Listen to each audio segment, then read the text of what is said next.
If you know anything about game development, or if at any rate you've been watching channels that discuss this issue, or maybe channels like mine, who once in a while we dabble into the game development side of covering video games, then you'll know that this enterprise of video game development is one of the most challenging enterprises out there. The reason I say that is game development in its sense is very unique. No one game is the same as the other. And looking at the plethora of video games that we've had in all of the time that video games have gone mainstream, it's in my opinion, marvel that all of these different diverse video games can be made for fans. Earlier today, we got the news that Hogwarts Legacy was getting a slight delay. Now, for some fans, this is probably not the news that they were looking forward to. Some people, in my opinion, were expecting that this game will come out a little bit earlier than they had anticipated. But nonetheless, the developers have given a realistic framework, a picture, and a release date from when it is they're ready to get this game to their audiences. In my opinion, I think this is a very smart move. There is nothing that speaks volumes to a developer who understands that the very best of their work can be delivered if they get a little bit more time. And for most who are disappointed, I hope that you would watch this video and actually maybe consider some of the different parts of this discussion that we're going to have and see that the developers of Hogwarts Legacy more than likely want you to play their game even more than you actually think. And I'm certain that afterwards, you're probably going to be in a position to appreciate this delay if everything works out for the good of this game. So, what is the detail that we're probably looking at here that's more than likely causing concern for some people here in the community? Well, the very first detail is we were promised that this game was going to be delivered in holiday 2020 alongside Gotham Knights, but it appears to be the case right now that Gotham Knights is looking like it's going to be coming out while this game has been moved to February 2023. There are multiple reasons that we can cite. In my last video, I actually made the case that it is wise for a publisher to not let two of their games come hand in hand and fight against one another for the attention and wallets of fans. And even though some publishers have done it in the past, not every publisher should be doing this. I gave the example of Titanfall and Battlefield in this particular bout with a Call of Duty game in holiday of 2016. I think if we look at that position, it seems like Warner Brothers wants to avoid something like that from happening on a marketing and a financial basis. That makes a little bit of sense. There is also the other side where the game is right now in a development place that it is not ready to be released on all the platforms that it was promised to be released on. This is not shocking. I think if everybody has considered everything that happened with Cyberpunk 2077, we'll probably see that there is a huge aspect to this particular development constraint that has happened to numerous and several games in the past few years. In fact, just recently, we saw that Marvel's Midnight Suns got an entire change in its release window. First of all, they moved the PlayStation 5 and Series versions into next year and have not announced a PlayStation 4 and Xbox One release date as well as a Switch. In the case of Hogwarts Legacy, they've also done something that is somewhat similar but not exact in that case. They have gone ahead to release basically a date for the PS5, PS4, Series X, Xbox One, Steam, and Epic Games version, which is February 10th, 2023, but then the Nintendo Switch launch date will be revealed soon. So all of this is, in my opinion, somewhere where I think they want to make a uniform release and not do what maybe Marvel Midnight Suns is pulling off here, where they're going to have another date in the future where they release the past generation version. They probably want to go ahead, optimize, and release the game for everybody at the same time. This is why I say gamers will eventually come to the position where they appreciate what it is these developers are doing. Again, the biggest constraint in game development in today's day and age is the ambition of game development compared to the machinery available to actually play these games.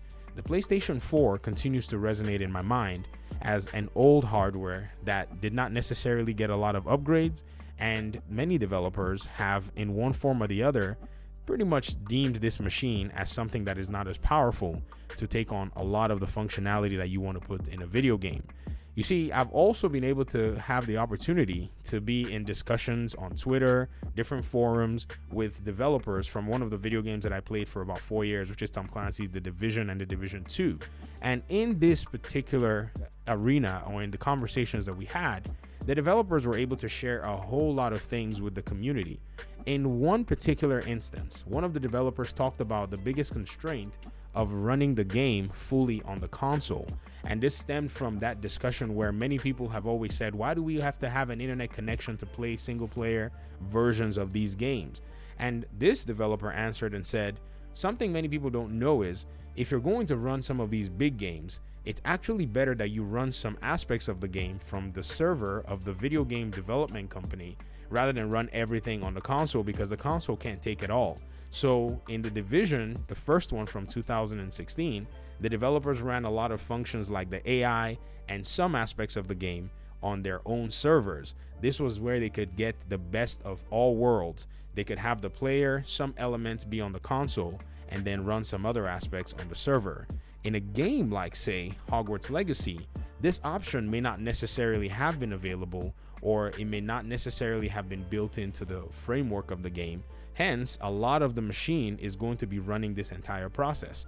So you have to make your optimization pristine and very, very good so that the game is actually a pleasant experience rather than a nightmare. Cyberpunk 2077 seemed to me that they did not necessarily consider this when they were making their console versions of the game, or at least when they were making the game in its entirety.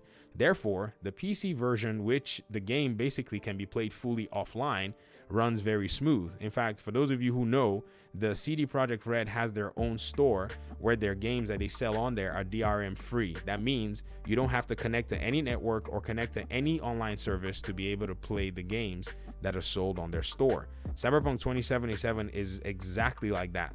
You can play it offline, the full game 100%. So I'm thinking that those versions that were really, really poorly optimized on the PlayStation was probably because they put the entire weight of the game on the machine without having done the work that was needed to optimize it. This is possibly where Hogwarts Legacy is. You'll probably be in that position where if they do not optimize this game, you're going to play a terrible version of it if they brought it out on the PS4 and the Xbox One. I've seen comments as well on Twitter, on different forums, where people have said this is outrightly ridiculous. Why are they canceling all these games? And these are valid concerns. But ladies and gentlemen, most of us gamers are not little children anymore.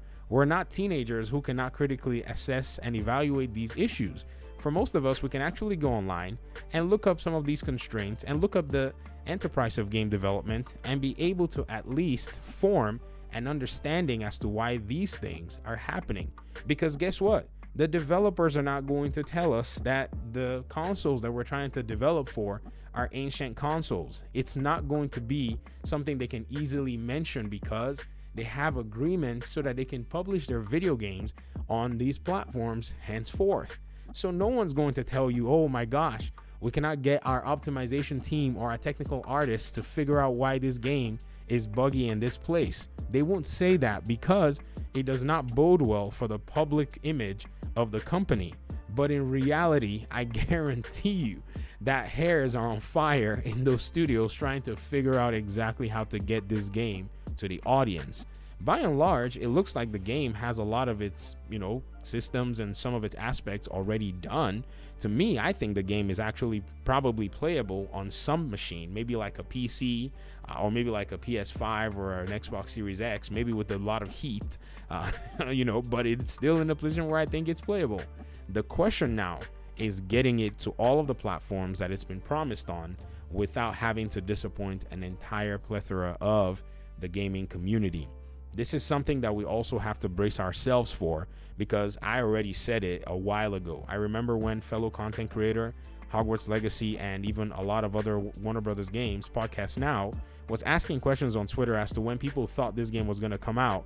I mentioned in jest 2023 running away, because I knew that if I did not put that running away, I was more than likely going to get questioned and stopped, and people would have asked me, hey, where are you getting that notion from? It's not necessarily something that, you know, is delightful to see that this game has been delayed, but it's also not something that is unexpected, because even most members of the community, if they were to be somewhat honest with themselves, they perceived that this was probably going to be the case. And there was the window to have announced the release date that did not get taken advantage of, which was that window before Gotham Knights started ramping up a lot of its own exposure, a lot of the reveals. This would have been the best time, because as the game draws near to its release, it's only natural that other games that are not getting released at the time pull back on their marketing and pull back on their own exposure and all of their reveals as well. But now we do have a date, and I think this is where there is a glimmer of light, at least something that the developers, you know, would have put out there for the community to hold on to. It seems like it's a long time, but in game development world, it could or couldn't be a long time depending on how you know, pretty much want to map it. But I would say by and large that fans are at least blessed to understand exactly what it is that's going on for the most part. Now, as to the Switch version, this is where it's kind of interesting. A lot of these Switch games have been released in a way where they run off of a server. Marvel's Guardians of the Galaxy, they were able to pull it off. There's a Switch version. I've played the demo and I was quite surprised. I was shocked. I was like, I cannot believe this video game is running on a Switch. My kids have a Switch, so yes, that's how I was able to play, because that's not a console that really appeals to me. But it is quite fascinating nonetheless, ladies and gentlemen, that this is possible.